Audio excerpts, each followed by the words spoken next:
Bonjour à tous et bienvenue sur la Tribune de Coruscant pour ce nouvel épisode de La Tribune vous répond, série de questions-réponses sur l'univers Star Wars. Avant de commencer cette vidéo, je vous informe que vous pouvez soutenir la chaîne gratuitement sur Utip, le lien est dans la description de la vidéo. Nous commençons avec la question de Junglegout 1 qui nous demande de parler du Arc Hammer. Dans l'univers légende, le Arc Hammer était un vaisseau impérial considéré aussi bien comme un dreadnought qu'un vaisseau usine.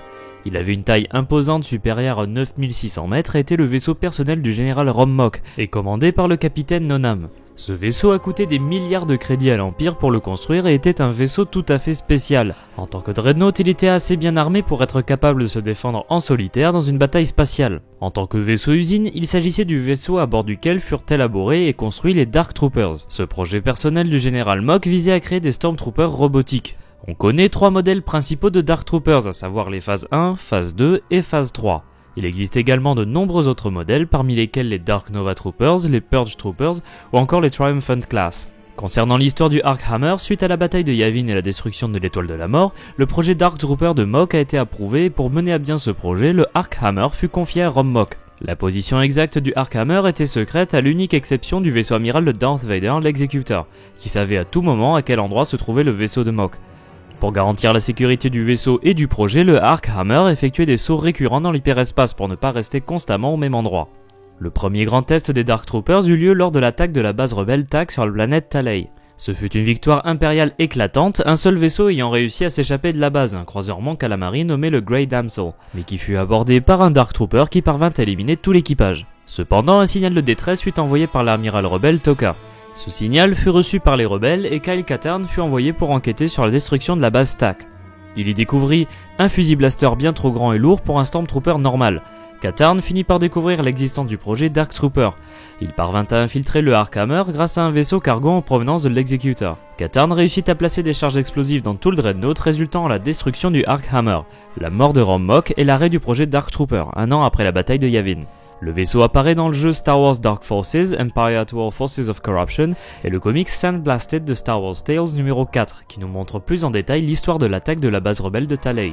A noter cependant que dans ce comics, le Arc Hammer a une apparence différente de celle qu'il a dans le jeu Dark Forces et Empire at War, même si le comics est sorti après Dark Forces qui marque la première apparition du Dreadnought de Rom Mok.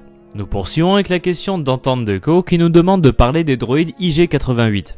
Tout d'abord, dans l'univers canon, il n'existe pour l'instant qu'un seul modèle d'IG-88, à savoir IG-88B, que l'on peut voir dans l'épisode 5. Dans l'univers légende, il existe 4 modèles de droïdes IG-88 et voici leur histoire. Les droïdes IG-88 ont été créés dans les laboratoires de la société Holo One, au plus tard 15 années avant la bataille de Yavin.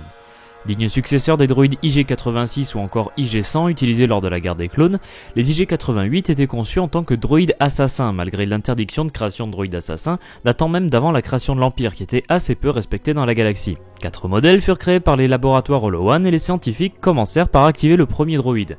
En quelques secondes, le premier IG-88 comprit qu'en tant que droïde assassin, il était supérieur à ses créateurs.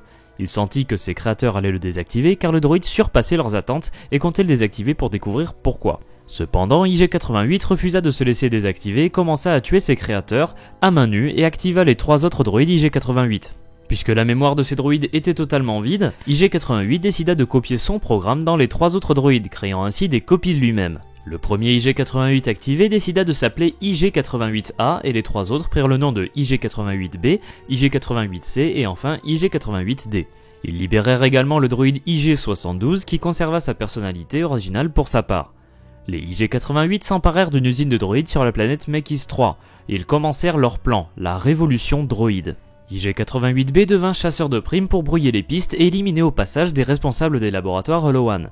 Depuis Mekis 3, les IG-88 commencèrent à intégrer leur programme aux droïdes construits dans leur usine, ce qui permettrait plus tard, lorsqu'un certain code serait donné par IG-88, de pousser les droïdes à se rebeller et éliminer les formes de vie organique. On sait que les droïdes ont réussi à s'emparer également d'usines de droïdes sur Locke et Corellia.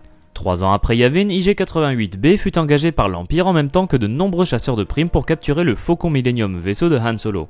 C'est Boba Fett qui trouva en premier Han Solo, IG-88B ayant été vaincu par Fett et détruit. On peut le voir dans le film dans la chambre d'incinération où Chewbacca retrouve ses 3 PO.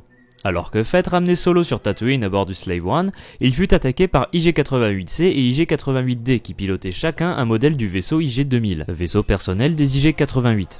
Ils furent tous deux détruits par Boba Fett dans l'explosion de leur vaisseau. Cependant, on retrouve IG-88D sur Ord Mantell à la recherche de pièces de rechange pour son vaisseau. Il fut vaincu par Dash Rendar qui était à la recherche d'informations pour retrouver Han Solo en congélation carbonique chez Jabba. Un des modèles d'IG-88 rejoignit le consortium de Zan, devenant même un des commandants importants du cartel. Le plan final des IG-88 touchait à sa fin quand IG-88A réussit à charger sa conscience dans un ordinateur destiné à la seconde étoile de la mort. La station de combat de l'Empire serait le moyen parfait pour qu'IG-88A déclenche le signal qui marquerait le début de leur révolution droïde. Cependant, alors qu'IG-88A était à deux doigts de devenir complètement l'étoile de la mort et de donner son signal, la station fut détruite par les rebelles lors de la bataille d'Endor, réduisant à néant les plans des IG-88.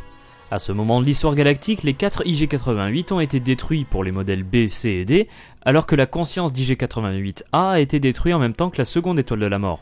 Cependant, le corps d'IG-88A a été récupéré et reprogrammé, devenant garde du corps de Tycho Thul, sauvant la vie par exemple de Raynar Thul, neveu de Tycho et futur leader de la colonie vue dans la trilogie de romans Dark Nest. Le corps d'IG-88A fut finalement détruit en l'an 24 après Yavin, avec l'entrepôt qui contenait un virus créé par l'empereur que l'on peut voir dans le roman jeunesse Les Jeunes Chevaliers Jedi, tome 11, l'arme secrète de l'empereur.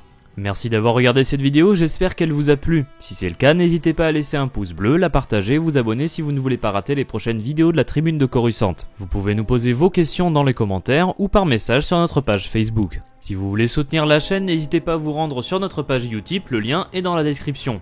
A bientôt et que la force soit avec vous.